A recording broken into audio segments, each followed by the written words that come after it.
Assassination attempt on Donald Trump.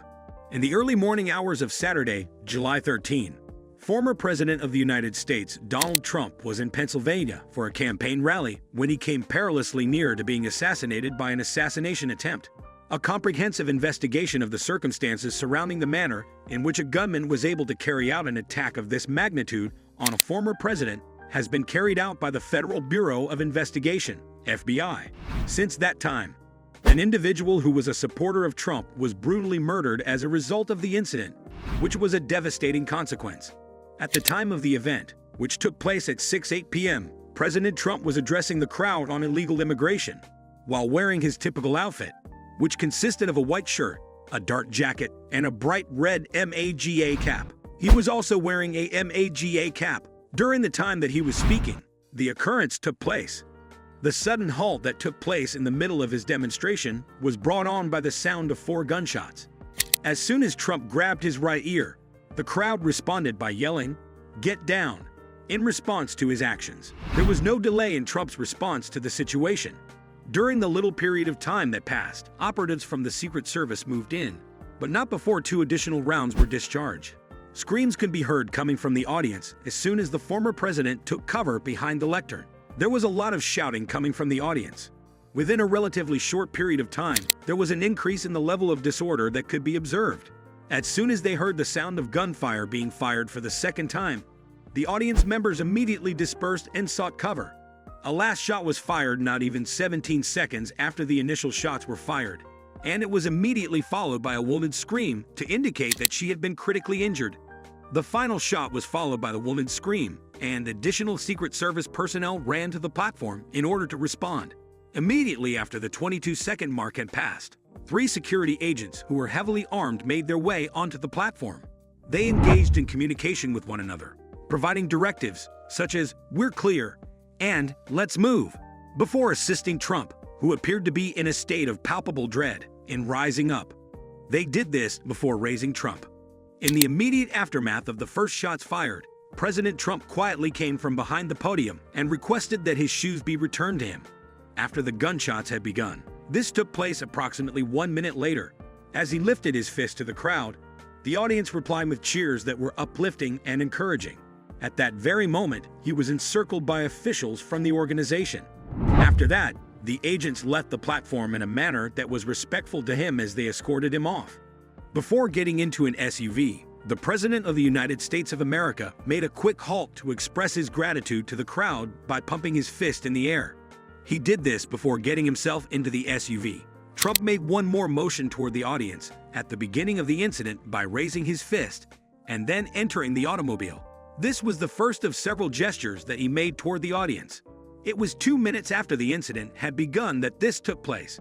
As the SUV drove away from the location where they were conducting their investigation, the area was put under the protection of security personnel who were dressed in khaki fatigues. Trump made the announcement that he discussed the incident on his Truth Social platform at 8:42 p.m., which was the minute when he made the announcement. He related his account of the events that took place. His disclosure included the fact that a bullet had penetrated the upper portion of his right ear, which was one of the things that he divulged. It was later that he recalled hearing a wheezing sound in his brain after he had experienced the sensation of the bullet tearing through his skin. Apparently, this transpired after the bullet had already made its way to his head. At 6:50 o'clock in the evening, President Joe Biden was briefed on the most recent developments in the situation after receiving an update on the situation. While speaking with reporters in Rehoboth Beach, Delaware, Vice President Biden expressed his disdain of the violence and referred to the situation as sick. He also expressed his disapproval of the situation. Furthermore, he highlighted that transgressions of this sort had no place in the United States of America and that they should not be committed there. He made the announcement that he would be going back to Washington in order to cut short his beach vacation, and by 10:30 p.m., he had already discussed his decision to cancel the trip with Trump. He had made the statement after receiving medical treatment at a hospital in Pennsylvania. The President of the United States of America boarded a jet and decided to travel to New Jersey instead of continuing his trip to Pennsylvania. It was around 1 minute after midnight when he arrived at the Newark Liberty International Airport. Thomas Matthew Crooks, a 20-year-old inhabitant of Bethel Park, Pennsylvania, was recognized as the individual in question. In this case, the Federal Bureau of Investigation was successful in determining his true identity. From a higher vantage point overlooking the demonstration, criminals armed with an AR-15 semi-automatic rifle fired their weapons before being neutralized by Secret Service operatives. The Federal Bureau of Investigation, FBI, is of the opinion that he was acting on his own accord, despite the fact that it was discovered that he was in possession of bomb-making chemicals in his truck. In order to create an explanation for his behavior, it is essential to take into consideration the fact that Crooks did not previously have any known posts on social media that were threatening or ideological leanings. Crooks was recognized for his academic achievements in the fields of mathematics and physics throughout his time at Bethel Park High School, from which he graduated in 2022.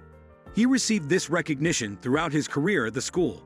He was awarded this accolade as a result of his academic accomplishments.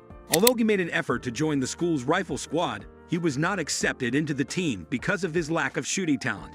This was the case despite the fact that he attempted to join the team. According to former students who had participated in his schooling, he was regarded as a recluse who was subjected to torture and frequently wore costumes that were associated with hunting. The inquiry is being handled by the Federal Bureau of Inquiry, FBI, which is working in conjunction with the Secret Service and local law enforcement to achieve the goal of conducting a thorough probe. In addition to presenting Vice President Joe Biden with a briefing, Secretary of Homeland Security Alejandro Mayorkas and Director of the United States Secret Service Kimberly Cheadle worked together with law enforcement officials from other agencies to respond to and investigate the shooting. Mike Johnson, the Republican Speaker of the House of Representatives in the United States, highlighted the public's right to know the truth while he was making the news that the House of Representatives would commence a thorough investigation into the attack. Johnson made this remark while confirming that the probe would begin. It is anticipated that Kimberly Cheadle, who is now serving as the Director of the Secret Service, along with other officials, will deliver testimony in front of the committees that are composed of members of the House of Representatives. As a direct result of the incident, the person who carried out the shooting and a bystander both unfortunately lost their lives. Additionally, 2 additional witnesses sustained injuries that were believed to be life-threatening. According to the statements made by witnesses who were present during the event, he was shot in the head, which finally proved to be terminal. As the supporter who passed away, Corey Compertor, a former fire chief who was well known for his devotion to his family, was honored by Josh Shapiro, the governor of Pennsylvania. Compertor was celebrated for his dedication to his family. A well-known trait of Compertor was his unwavering commitment to his family. A hero, Compertor was lauded by Governor Shapiro, who pointed out that he had helped safeguard his family while the shooting was going on. Compertor was praised for his heroic actions. The valiant actions that Compertor took earned him praise and admiration. Additionally, there were numerous calls made to the local authorities regarding behaviors that were deemed suspicious before the tragedy.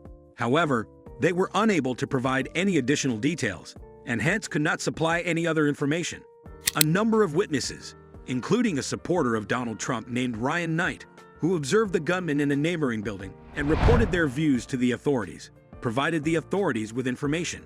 One of the witnesses provided the authorities with information.